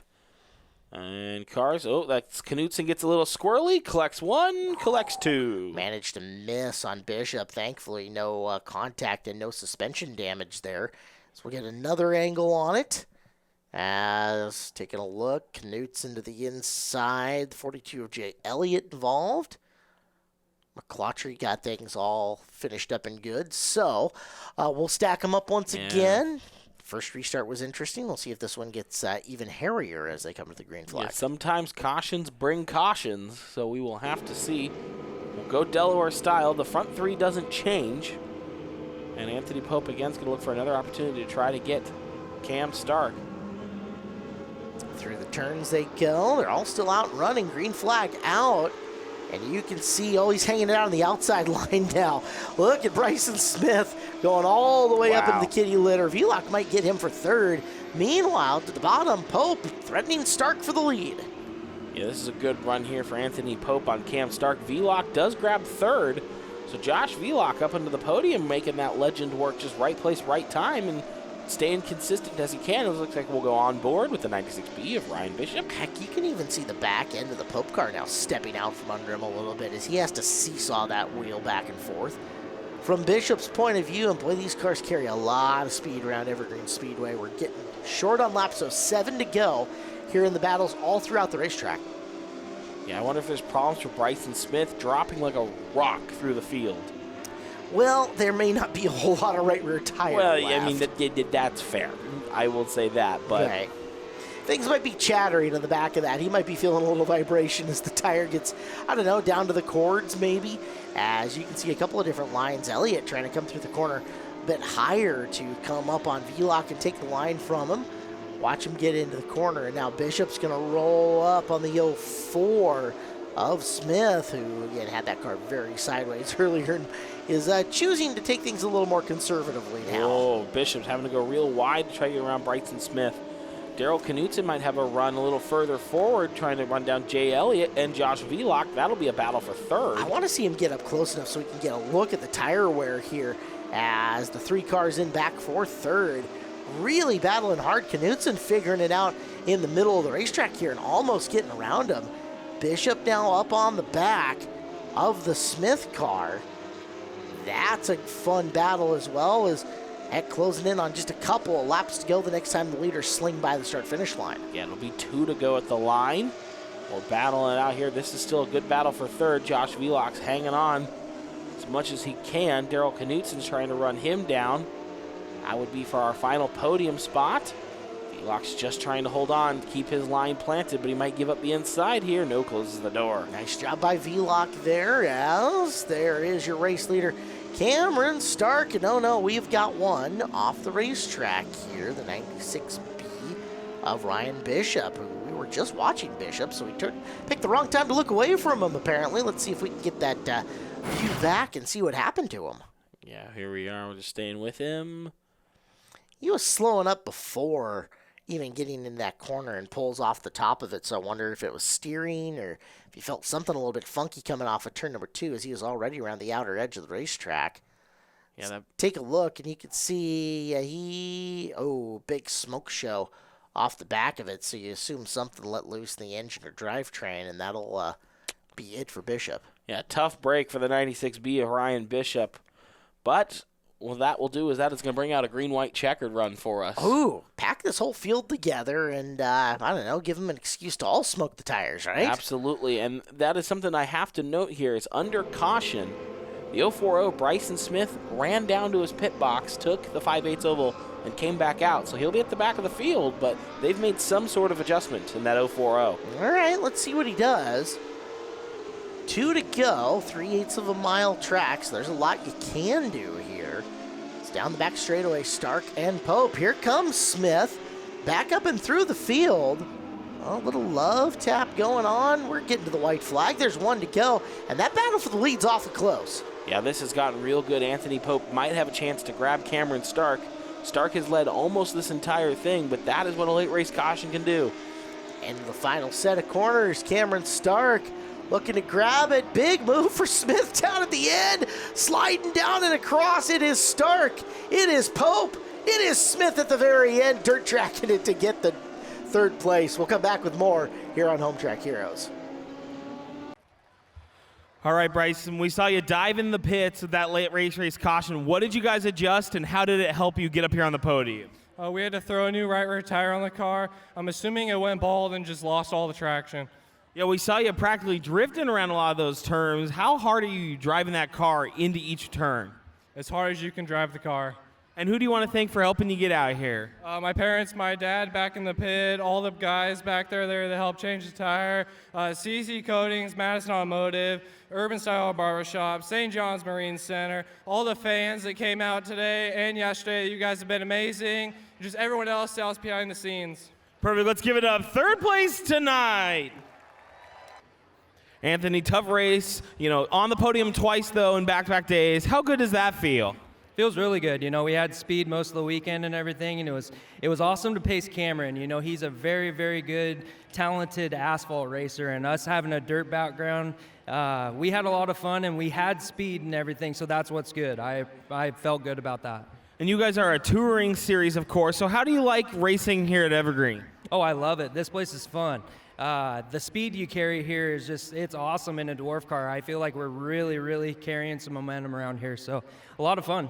And who do you want to thank for helping you get out here? I got to thank the Bruin family, Dave Bruin especially. This is his car, and he's let me run it for this series, so got to thank him upmost. But Red Hawk Fire Protection, Race Cows, and Central Welding Supply. All right, let's give it up. Second place tonight. Cameron, yesterday you were involved in an incident that saw you go to the back and have to fight through the field. Today you got out front and you didn't look back. How much fun are you having in that car, and how easy is it for you just to get out front and check out? Oh, I'm having a blast today. Yesterday was a workout. I got set back in just one of those racing days, but today was a blast. Easy? Far from. It's not easy at all.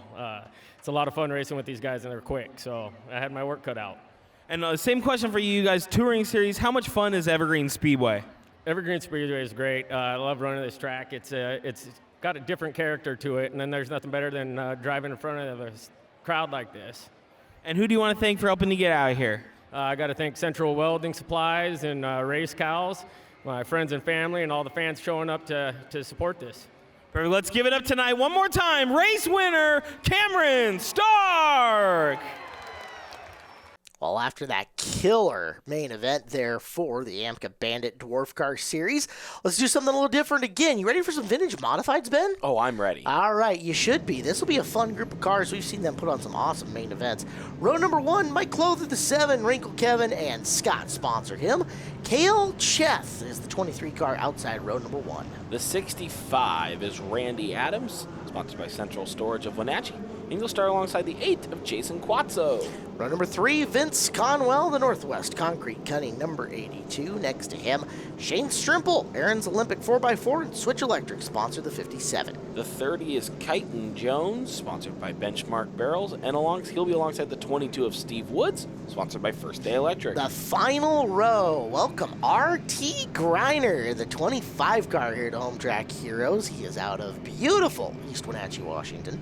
Next to him, 37 is Andy Woods. So you have got 10 cars, 30 times around here. Fun division. They're vintage mods, but they're vintage only in the way they look, as you've basically got modern late model parts going on a very hard, durable tire with a vintage modified body on them. Yeah, these cars are cool. This is not the first time they've been out at Evergreen this year, but we're happy to have them back. It's going to be an interesting battle between these 10. Looks like the track drying team has gone to work and made this look perfect for these vintage mods to come out.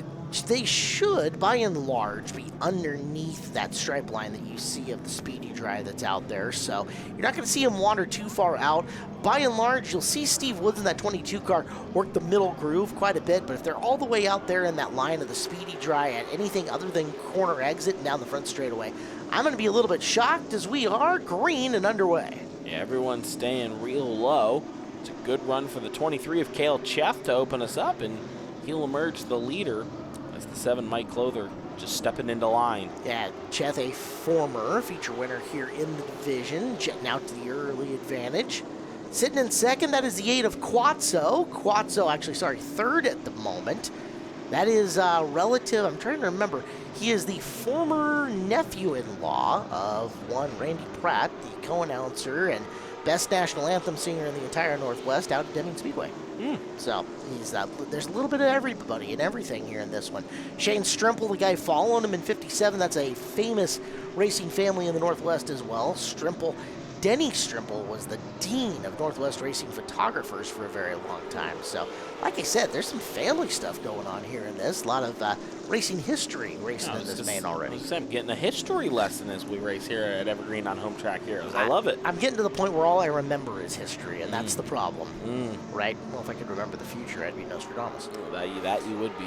Out in front, Cheth Clother Quazzo sitting in the third spot. As running in behind him, it looks like Kyton Jones sneaking around the middle and getting around Strimple, trying to pull her down half a line. He will clear and make the pass. Look out in and behind him as 2 cars around in the 65 of Randy Adams and the 25 of one RT Griner go bye-bye. And let's take another look, see how it happened. This caution flag's out. Looks like Grinder just sent it in low, and Adams came down, and unfortunately, 2 cars cannot occupy 1 space. Here I was going to say nice things about you, RT, and now I'm going to have to tell Mom Val on you. Bad RT, do better. So we'll come back out, we'll restack them, re-rack them. RT is running a car owned by Vern Hewson, who has been a hobby stock, street stock guy in the Pacific Northwest for like 40 years now, and they run under the... It used to be More Beer Racing Team until Father Bob Grider had RT, and then it became the Good Beer Racing Team or Root Beer Racing Team, one or the other. So can't promote the drinking when you get the young child, right? No, that makes sense. That those 2 things should not go hand in hand. And Bob has been a Northwest racer. He has been a Wenatchee Valley Super Oval driver for many years and won more features than I can count. So one of the true good guys in the whole game. RT is the kid. He is coming up and through and learning the vintage modifieds as they continue to thrash down the front straightaway. About 7 laps into this, make it 6 as the ticker went across. Cale Cheth continuing to lead and good battling in behind him. It's Clother, Strimple, and Conwell, who's always very quick in this division, the 82 car, trying to sneak up the inside. Yeah, this division's been very competitive when they've been out here at Evergreen, and you can see it here. Looks like we've got some action up front. Cale Cheth, Kyton Jones taking the long way around. Caleb trying to take the lead. Yeah, Kyton's found something that he can get through the middle of this racetrack. We've seen him a feature winner here before. Both him and Cheth battling up for the front spot. Kyton Jones might have it by just a hair of his no-fendered nose coming through turn number 2.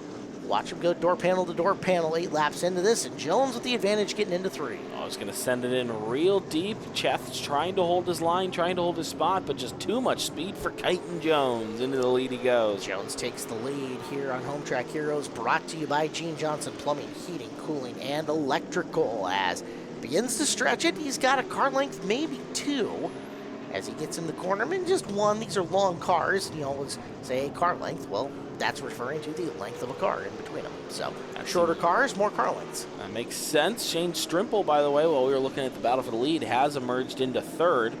And it's closing himself down on Cale Cheth here, running 2nd. Kyton Jones starting up to open a little bit more of a gap. Strimple's going to have a shot at Cheth here, I think, in the next couple laps. Done a nice job rolling him in. He's down to within a car length and a half as he comes up on Cale, working out of that 2nd corner. See what Strimple can do down the back straightaway. As gap remains about the same. Coming off the corner, gains on him a little bit. So more closing speed at corner exit for Strimple. Cheth better through the middle of the turn, but there's where Strimple gains on him, as they're almost front bumper to rear bumper coming into turn number 3. Yeah, Shane Strimple, I think, is just biding his time, taking it slow. Down to 17 laps in to go as Cheth under fire from Strimple. As they work down the back straightaway. This segment brought to you by the Buzz Inn Steakhouse. They serve hand-cut Angus steaks, breakfast all day, and mouth-watering burgers. Visit one of their 13 locations. Buzz Inn Steakhouse, proud sponsor of the Stinger 8 class. And going up top to try to make the move is Strimple, but he might have picked the wrong timing, as here comes Steve Jones looking to take over 3rd from him. Yeah, he's going to open up the door. Steve Woods getting a big run down on Shane Strimple. They go side by side. For this turn, that is not where you want to be on the Evergreen 3/8. If you're Shane Strimple, Steve Woods will get him at the line and up into 3rd. And now might have a run at Cale Cheth for 2nd. Did a good job reeling him in, just poor timing on jumping out of line to make the move. Steve Woods right there to try to jump forward, and we have seen Woods, that car gets stronger as the race gets longer, to the inside. He's got a run on Cheth. Give him second place coming through the corner with the big move. Yeah, Cale Cheth just got on the brakes. Didn't want to run into the back of Steve Woods, but it will lose him the spot. We'll see if Steve Woods can maybe drive away and start to go challenge Kyton Jones. Lots of speed clearly in that 22. Got around 2 cars in just the span of about 3-4 laps. Yeah, and opened it up really quick, too. You look at it as he is getting way away from Cheth, down the back straightaway with a big, long run into the corner. Jones, that car is really rotating at the apex of the turn, and you can see him just kind of surge forward on the straightaways if you're watching the in-car from Cheth. Cheth running a strong third, though. Strimple in behind him, still trying to get him, and there's Vince Conwell in the 5th spot in the 82, who has not been able to pick his way up the field. He's kind of been maintaining there in the mid-pack for most of this race. As continue to watch the battle on the left-hand side of the screen in the in-car from Cheth as he's trying to figure out, okay, what do I got to do to close back in on Woods, who's just taking off and leaving him. Yeah, Cheth is just, he's in that tough spot. If he wants to try to hit his lines to go forward, and maybe have another chance at Steve Woods, but you're also got to defend from a hard-charging Shane Strimple and Vince Conwell now, who's closing up. But Strimple might have a run on Cheth here out of turn 2. Maybe looking to set something up. It doesn't send it in here, but now bumper to bumper as they roll through 3 and 4. Strimple's got to find a move here soon as we're under 10 to go if he wants to try to get around Cale Cheth and up onto the podium. Well, more like laps like that from Woods are going to bring Cheth even closer to him, as Cheth gained on him last time around. Woods did not get as far down into the corner in the viewpoint ahead of him, and you're right behind Cheth. That is fun with Strimple and Conwell. And Conwell starting to loop out to the outside, but there goes Strimple finally making the move to the inside. He's got third and gets some bumper love from Cale on his way by. Here comes Conwell trying to go 2 for 1. Yeah, big contact between Cheth and Strimple. Now Conwell and Strimple get into it.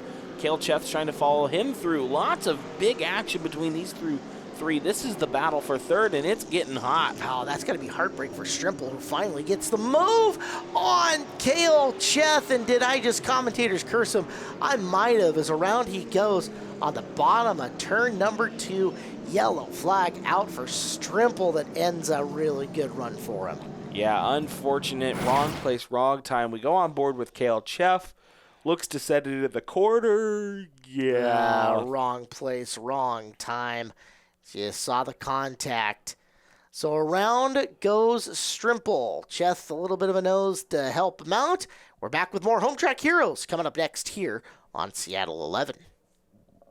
Home Track Heroes continues here on Seattle 11. Ben, I'm in Caleb Hart here in with you. Big thank you to Angel Inns Casino for sponsoring the program. And, of course, sponsorship of Gene Johnson Plumbing, Heating, Cooling, and Electrical for their help all year long. It's our Monster Trucks episode. And we've got 7 laps to go here in the Vintage Modified A main event where Kyton Jones is out front and Steve Woods starting right on his rear. Yeah, these cars restart single file.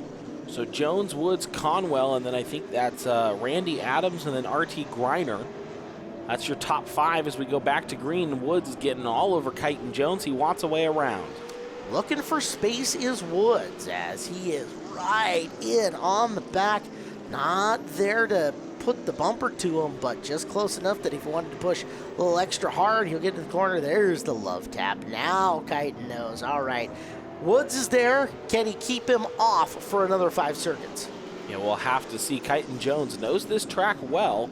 Vince Conwell's kind of just slotted his way into third. No, it's kind of fallen off the back of these 2 cars and has gained a little bit of a gap back to 4th. So good for him. It looks like Strimple's trying to make his way through the field. Right now, this is the best battle on track. Steve Woods might look to have a rundown on Kyton Jones into 3 and 4. It gets real close to him out of turn 2. Jones left just a hair of a groove open coming off of 2 and getting into 3. So see how hard Kyton wants to defend. He might be running more of a, here's my best line for speed as opposed to this is my best line for defense, as Woods tried to get underneath, but you saw the front end swim on him and that cost him some gap. Yeah, contact to Kyton Jones and then touched the water puddle that's sitting down there out by turn 2. We'll see how that affects him as it looks like problems with the 7 of Mike Clother. Through the turn, Woods, I mean, if it's making those tires slippery, you don't see it a full lap later, but he does still have some room to make up then, much less put a move on him, as here we come to the white flag, 1 to go. Yeah, he's going to have to find something. He's going to have to find it now. He's going to have to send it deep into each one of these corners. He does.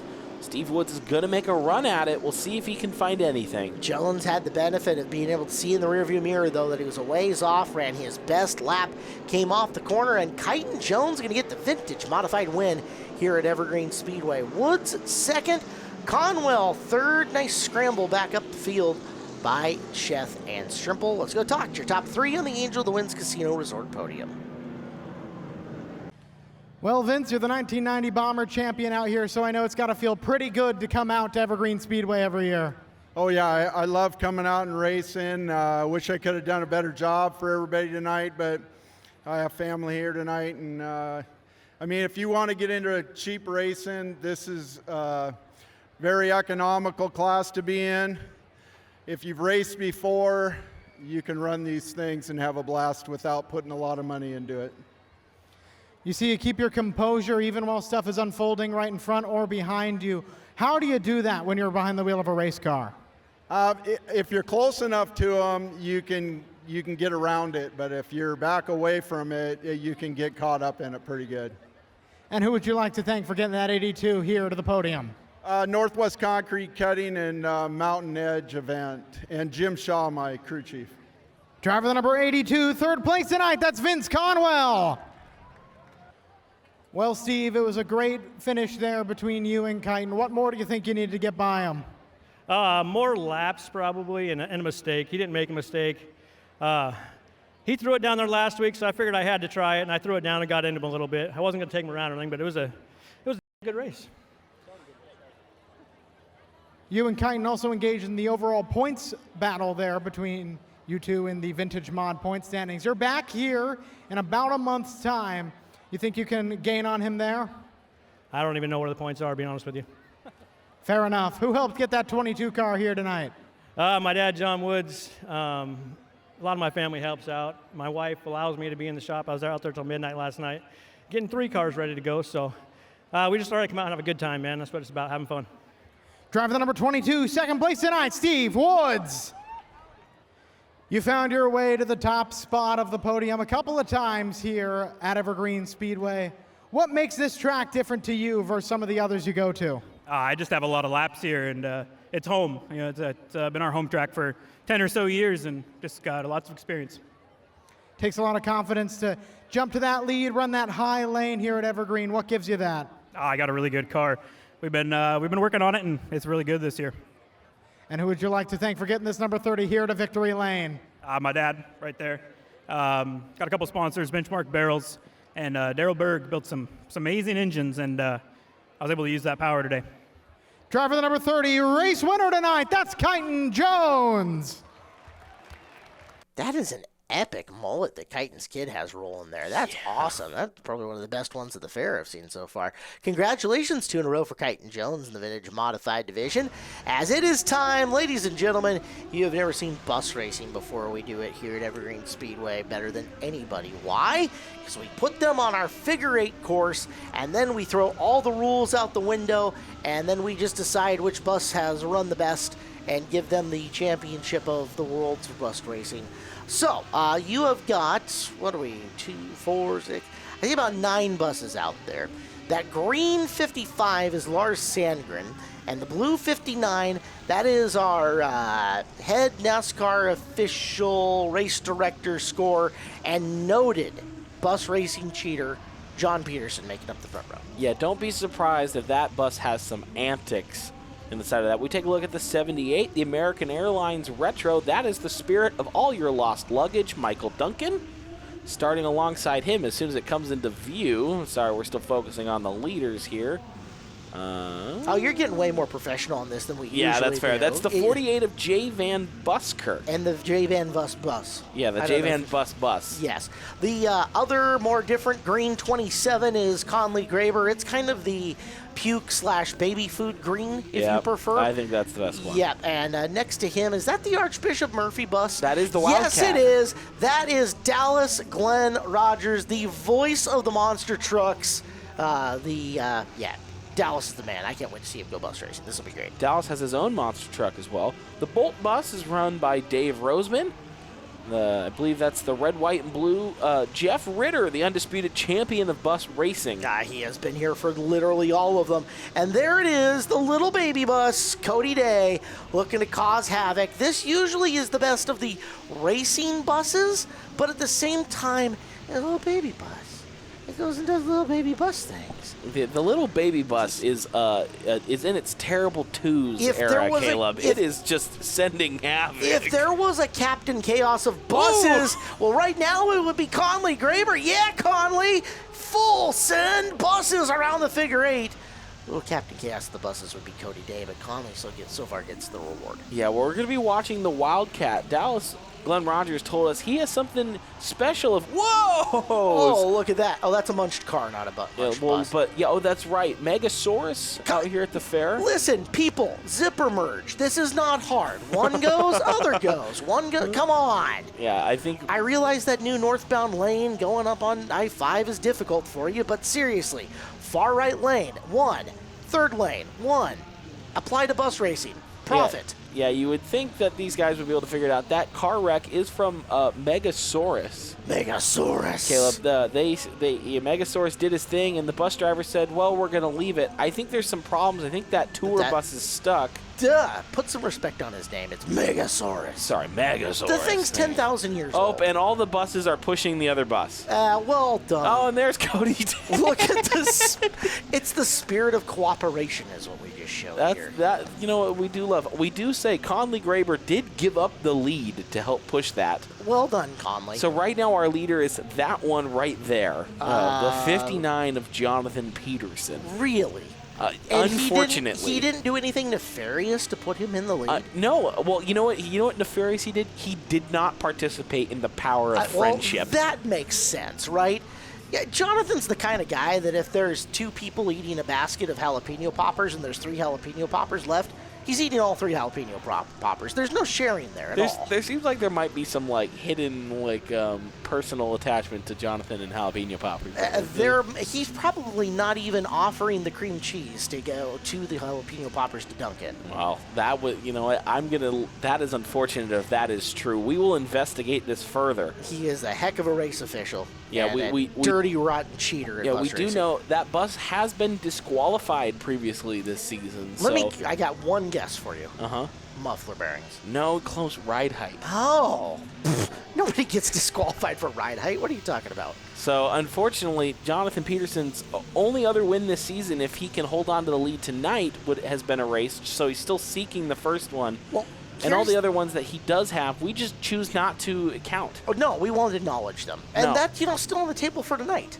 You know what? Yeah, if he does maintain this lead, maybe not. We'll see. Meanwhile, Jeff Ritter, who has been in every bus race ever, quite literally in the history of bus racing, is making some nice clean laps. That's the yellow bus with the big American flag down the middle, and he loves America the most because he puts it on his bus. It's true. I heard Jeff Ritter was turning the 8 in that bus while the earth cooled. That makes a lot of sense. Is he that old? I don't know if that, maybe it's just a spiritual thing. Okay. It's either that or he was hanging out with Moses when he brought those tablet things down. That also could be true.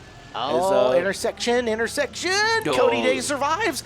JP's trying to take him out. You see that? Yeah, we'll see. Dallas Gunn Rogers told me in the Wildcat he may have something special for the notorious cheater if he tries to pull anything out of his specs. It looks like the 55, Sandgren and Van Buskirk. He was leaning on Van Buskirk in the van bus. Yeah, you know what? They're really giving it to each other here in the 8. Wow, you can see the 59 is flying further back. JP's moving tonight. It's like he's got something to prove. It's like he's trying to prove that he can lap the field. He's got an angle on Dallas in the Wildcat bus, and this could be bad. Yeah, this could be bad. Or maybe Dallas has a way to turn this around on Jonathan Peterson. We're not sure. You think Dallas is playing coy here? Like, I think, yeah, look at he's taunting him with the lights and everything. Oh, man. Cody had a chance to come tag the back of JP there, and he passed. Now, granted, he's got the little baby bus, so they don't strike as hard, right? That's fair. Uh-oh, here come the big bully buses ready for some lunch money. Oh, no. Conley Graber is thinking, yeah, my bus looks like baby food or baby puke or baby something else, but I'm just going to drive on by you, Cody Day. Bye-bye. Oh, watch out. The 55 Sandgren sends it in deep. There's 3 buses wide. Sandgren and Day making a Michael Duncan sandwich. Oh, and it looks like it's bedtime for the baby bus. Cody Day heads off back towards the pits. Oh, go get him a rattle and a binky, and he'll survive. Until next time. Yeah, Duncan is bringing things forward a little bit here. The Spirit of American Airlines and your lost luggage bus is doing quite well out here today. Yeah, you know what? He's really hustling, unlike when they hustled my bag from Fort Worth to me. Really trying to run down the 55 of Sandgren. Sandgren turns another lap. We're not sure who the leader is. You can go ahead and tell us on social media who you think the leader is. That's right. Tag us if you're watching right now at Evergreen Speedway and just say, who do you think the bus leader is? That'd be fun. Yeah, just tell us who the bus leader is. We may or may not acknowledge it. I'm probably not going to believe you, but that's going to look out almost. Sandgren just had to avoid Jonathan Peterson. Well, our segment, This Bus Racing, brought to you by Town & Country Tractor. Town & Country Tractors. You can find a wide range of tractors, mowers, and power equipment for residential lawn care to commercial farming. That is Town & Country Tractors. As you get a look, it's bus racing here on Home Track Heroes, brought to you by Gene Johnson Plumbing, Heating, Cooling, and Electrical. And I didn't realize that the Sandgren bus had a bunch of, I don't know, stuffed characters coming out of it? Yeah, those, I believe, are targets that Sandgren will sometimes use as a deflection material when he sprays like Oh, got another chance to take out JP and somebody I passed can't tell on if it. JP's leading or just wants to flip Well, Dallas. You know, JP has had about 17 laps to try to pass Dallas, and clearly he can't. Yep. Shows you the power of Dallas. Skill issue. The Lone Ranger is leading in the Wildcat. Now, in the Sandgren bus, if we get to see it again, I wonder how many of those he won at the Evergreen State Fair. I would say at least 5. Right? And he's got to be playing the hammer game, right? Oh, absolutely. Right, the whack-a-mole, the hammer, and the thing goes all the way up to the top. Stack up. Oh, nice! Van Buskirk turns Duncan around, and they take the scenic route around the munched Megasaurus cars. Oh, no. What's going to happen here? Uh-oh. The Wildcat and Jonathan Peterson? No. Sandgren just slows up. Brake check into the corner. All right, JP is working on Dallas coming through. Now, this guy's a professional monster truck driver and announcer. You can't shake him. A little bit of rub on the bus ain't going to do nothing. Oh, he cut the corner. There it is. A cheater. There it is. Cheater. Disqualify him.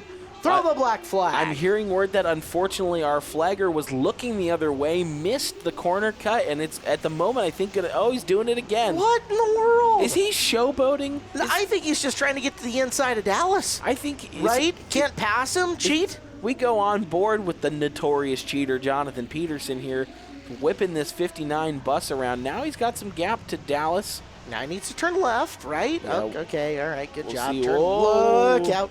Look out. Close. And now Dallas is going to get a chance to take him on. Yeah, see what he can do. We'll have to see what happens here. Again, dodging the intersection as much as possible, although there's 55. Sandgren slows up again. Come on, Dallas. Give him a stomp wheelie that bus in front of you. Yeah, just something. Let's get JP moved out of the way so the actual racers on the field can, compete. That's right. Treat him like Homelander from The Boys. Just burninate him. That's perfect. There you go. I like her. Split those two way off in the distance. And, of course, the buses that we originally painted are now in synchronous bus racing mode coming around the South Pole. Of course. We can definitely tell all the green ones apart. Right. Me, who has terrible eyes, and you, who is now... Well, okay, you're doing better at this bus racing thing. Coming through. JP cut the white again. Look at him. I think he did it just so he could tag Conley Graber. Rough driver. Into Sandgren. White flag. One more time around. All right, so we're here in like a lap or two going to give a winner out. And look at how much corner. No, we're not letting JP get away with this. Oh, big bus stack up. He's not going to be the winner today. No, I don't think so. No, I think we need to give it I think this is black flag worthy. Yeah, I think we're going to give Conley second. I think we're giving Dallas the win in his first bus racing experience. No, that's not right. No, the white flag's still out? No, they're going to give the checkered here to Jay. Jay hasn't won in a while, but we got to give it to Dallas on honorary version, and then Conley, and then one of everybody else except for Jay or John. He's last. Yeah. Well, coming up, more monster trucks here on Home Track Heroes. We have made it to our final segment of the day here on Home Track Heroes on Seattle 11. He's been I'm Caleb Hart. Glad to have you guys with us. It is time for Monster Truck Freestyle. Our program today brought to you by Gene Johnson Plumbing, Heating, Cooling, and Electrical. The name you can trust since 1976 for quality service and peace of mind. Visit them today at genejohnsonservices.com. As they say, we're on it. Monster Truck Freestyle. Ben, you and I are the judges. This is the California Kid, the world's oldest rat rod, and Willie Crash, the man in it, popping a little wheelie down the front straightaway. Yeah, we're going to give our scores. I'm judging on a 1 to 10 score. You are. Caleb, you're not. I'm judging on whatever I feel like. Which I think is fair, is we're going to go up on some more crush cars, big air. Yeah, nice. Stop wheelie. Almost got that thing fully inverted top to bottom. Willie Crash bringing it. Comes off the corner. Getting some velocity in the California Kid as well. Yep. There's a big tall one, and now tried to, God, what does he call that when he gets up on the front and the back? I think they call it a stompy. Slap wheelie. Slap wheelie is when it comes down off the front and pops the front Sky end in the wheelie. air. Really? It's a wheelie of some kind. You can name it whatever you want. It's a wheelie. All right. He is.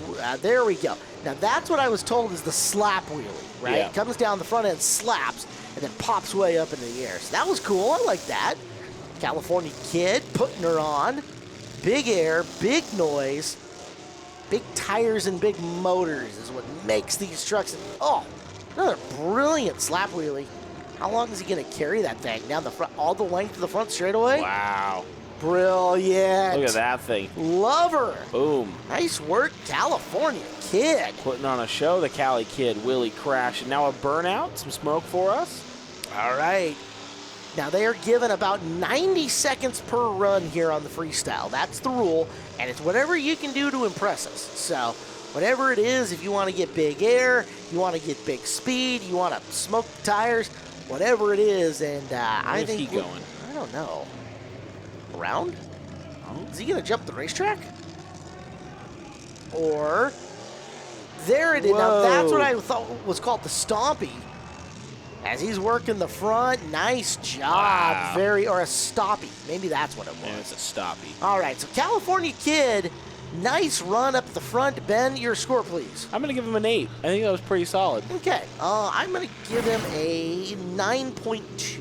All right. That was impressive. So 9.2. That is a 17.2 for the California Kid as Ron Elliott and Napa Auto Care gets ready to make his pass here on Monster Truck Freestyle. Yeah, takes a big stack of the crush cars. Napa Auto Care flexing his Napa know-how. Ron Elliott, a rookie in the series this year, new to the class. So Dallas was talking to us about pre-event. Oh, big air off of Yeah. that one. That's one of the things that the longer wheelbase trucks do a little bit more. You can get a little more vertical and definitely a lot more horizontal coming out of them. Yeah, you can get a lot going. Now he's going to set back up here. Looks like he's going for this pile of cars. Another big air jump. Nice landing. Sticks it. I like it. Rotate it around. Good job there for Napa Auto Care, Ron Elliott. You had mentioned Napa Auto Care being a rookie. He is, and when we say rookie, we're not talking like start of the year. He's only been out for, I'm going to say, a month or less here out on the circuit. So, as his debut came very recently, nice little trick that he lands. Yeah, a recent addition. I heard that there's the possibility that he started this off of a dare. Really? Just heard it through the wind. That's an expensive dare. Yeah, but he's having a good time doing it, and he's quite successful at it. Gases are up, pulling some momentum forward as he's going to try to get around. Oh, yeah, smoke show coming out. Donuts, that looks good. As Napa Auto Care going to wheel around. So he makes a right-hand turn and takes on this run of cars in the front straightaway. He's coming after him sideways for a second. Up and down once again. Yeah, good move there. Got some more. Good to see the underside get those front tires up into the sky. And that should about do it here for the run. for Napa Auto Care. Ben, if you would please level your score. I'm going to give him a 7. I think that was solid for the rookie. All right. Well, he really only did the same jump a few times. So I'm going to give him a 5.9. All right. Yeah, 5.9. not quite a 6, but almost there. So he makes a whopping 12.9. That will put him second on the board. From the Kitsap County Correctional Facility, Marvin Anderson in identity theft. Starts us off. Now, identity theft, one of the longer wheelbase monster trucks that we have.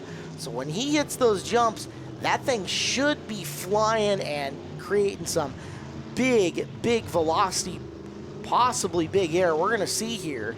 Oh, yeah. Doesn't take much to get that front end up in the air on identity theft, and you can see how much it's rocking back and forth on that front suspension. Yeah, this truck is moving around. I swear I've seen it before, Caleb. It is motoring, gets over the big stack of cars. Love the green and black paint scheme. I think my favorite thing with the monster trucks out is how the Uke tires no longer look small. It's true. It is the black and green destruction machine. That's right, I remember. As Anderson, fresh on the hall pass from jail for the weekend, gonna loop. And let's see what kind of speed he can get this front stack at. There you go. There's some of the launch we're talking about. Oh, got a little slap wheelie going. Yeah, rocked back on those back wheels and made a nice run down the straightaway. You remember he was your runner-up in monster truck racing here on the afternoon.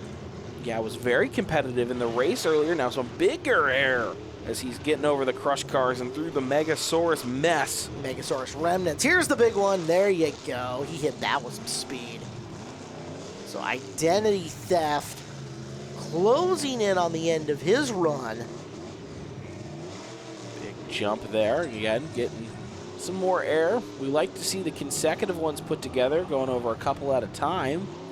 So I'm doing it once earlier, see if he can pull it out here. For our fans on hand, they may get a chance to ride Identity Theft, the monster truck ride a little bit later in this performance, which is, truck is so popular it created a ride coming after it. So you know what? Franchising is important, and so is maintaining the international toy market rights. And boom! Up and down for Identity Theft. Nice jump there at the end.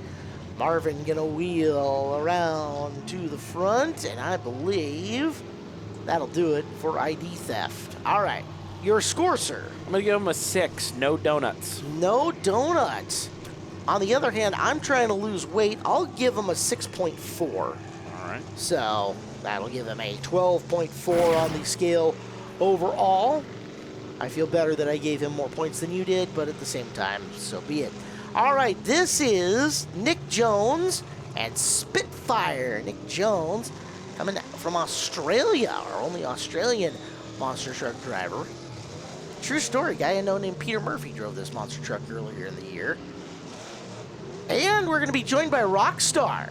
Interesting, Rockstar's not waiting around anymore. No, Bill Payne says, oh, look at that. The stoppie, just holding it. Right there in the middle, even though it's kind of off-center. What a stoppie that was by Bill. All right, big smoke. Spitfire has already pulled off, so I'm going to give him a negative 13. All right, I don't think it really matters what I give him now. You should give him at least a 0. All right, I'll give him a 2. Okay. So for negative 11. That's a good score. Here comes Rockstar. Rockstar. Oh, gets her up in the air. Bounces around, hangs on to her. Side impact only on that one. Yeah, Rockstar down the front straightaway. Smoke in the tires, and a nice shot there on those front cars. Hits another run, and lands her. Yeah, big Rockstar Bill Payne really showing it. He's had some issues today. You can see the smoke billowing out the back. That is not stopping Rockstar from completing his course. No, not indeed. He's got a little bit of time left. Look out. Hooks it, crooks it, up and through with the jump coming in and down. Rockstar with just a few seconds left in his run. One more jump here at the end. And let's call her good. Ben, level your score, please. I got to give Rockstar a 9. And I'm going to give him a 47.2. All right, that's a lot of points. And that's going to make your winner. Rockstar is your winner of Monster Truck Freestyle. How much fun was that? Cool show today, man. So much fun. Monster trucks are great. The buses were great. Mini Bump to Pass leading us off right. We have got more coming up for you on Home Track Heroes next week, as it is going to be Figure 8 Mania at the fair. We're going to throw the Stinger 8s, the Super Stock Figure 8s. The Outlaws will be here as well, so 3 classes of Figure 8s. Also taking a look at it, we'll have Street Stocks and Hornets and more, so join us for that. Next time you can be here is our first championship night. Pro Late Models coming down to the very end. Street Stocks and more. Encourage you guys to be here. Ben, great job, sir. Thank you so much. It's been a pleasure. Yeah, thank you to all of you for tuning in. For Ben Iman, Griff did a great job on cutting the show today, and Derek in support as well, and our awesome Seattle 11 camera crew. My name is Caleb Hart. There's nothing like Be the Racetrack. We'll see you out here next time here on Home Track Heroes on Seattle 11. Thanks for watching Evergreen Speedway's Home Track Heroes on Seattle 11. Join us next week for more great racing from Evergreen Speedway.